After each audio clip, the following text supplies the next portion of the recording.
স্বর্ণওয়ালা YouTube channel পক্ষ থেকে সবাইকে অসংখ্য ধন্যবাদ।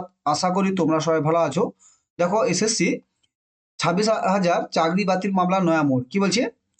অযোগ্য চাকরি প্রাপক কত, মানে কতজন অযোগ্য যে চাকরি প্রাপক, হঠাৎ সুপ্রিম কোর্টের সংখ্যা পরিবর্তন করলো এসএসসি। 26,000 চাকরি বাতিল মামলা নয়া মোড়। দেখো, 26শে ফেব্রুয়ারি 19শে ফেব্রুয়ারি 2025 আজকের খবরটা আছে।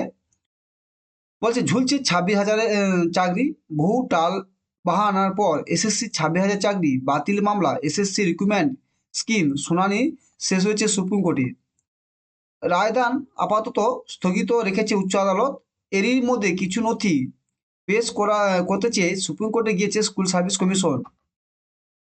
সূত্রে খবর, আদালতে হলফনামা দিয়ে এসএসসি জানিয়েছে অযোগ্য চাকরি প্রার্থীদের সংখ্যা 5,303 জন। ঠিক আছে। সুপ্রিম কোর্টে হলফনামা কমিশন এসএসসি রিক্রুটমেন্ট স্কিম বলছে, এখানে বলা হয়েছে, এখানে বলে রাখা ভালো, আগে এসএসসি জানিয়েছিল অযোগ্য চাকরি প্রার্থীদের সংখ্যা 5,485। হলফনামা সেই সংখ্যা কমে গিয়ে হলো 5,303, মানে কিছু কমে গেছে। ঠিক আছে। প্রসঙ্গ, সুপ্রিম কোর্ট স্পষ্ট জানিয়েছে দুর্নীতি প্রমাণ হলে শিক্ষকদের এসএসসি রিক্রুটমেন্ট স্ক্যাম চাকরি তো যাবে, পাশাপাশি ফেরত দেবে বেতনও। এমনই যোগ্য অযোগ্য প্রার্থীর পৃথকীকরণ সম্ভাবনা না হলে পুরো প্যানেল বাতিল করা হতে পারে বলে ইঙ্গিত রেখেছে প্রধান বিচারপতি। তাহলে কত আগে ছিল? আর 5,485, কিন্তু যখন হলফনামা জমা দেয় 5,303 জন, বাকি 100 জন মতো নেই, নাম উদাহরণে। ঠিক আছে।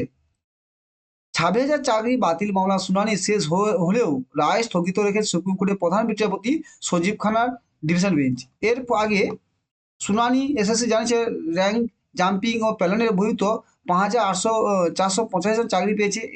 এবার তারা যেন হলফনামা দিল, তাতে কিছুটা সংখ্যা কমলো। কোথায় কত র্যাঙ্কিং জাম্পিং প্যানেলের বহির্ভূত নিয়োগ সবকিছু হিসেব দিয়েছে কমিশন। ঠিক আছে। উল্লেখ্য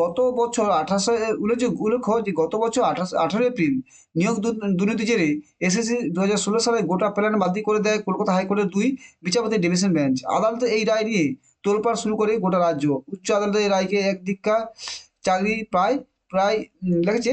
উচ্চ আদালতের রায়ে এক ধাক্কা চাকরি যায় প্রায় 26,000 জনের। ঠিক আছে। হাইকোর্টের রায় 48 ঘন্টার মধ্যে তা চ্যালেঞ্জ করে সুপ্রিম কোর্টে যান রাজ্য সরকার, এসএসসি ও মধ্যশিক্ষা পরিষদ।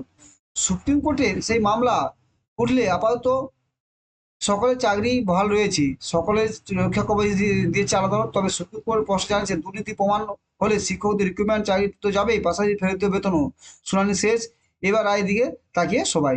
এই যে 5,000, তাহলে এখন কি হচ্ছে যে 5,485 জনের আগে বলা হয়েছিল, কিন্তু এখন সরকারে 5,303 জনের যারা হলফনামা জমা দিয়েছে।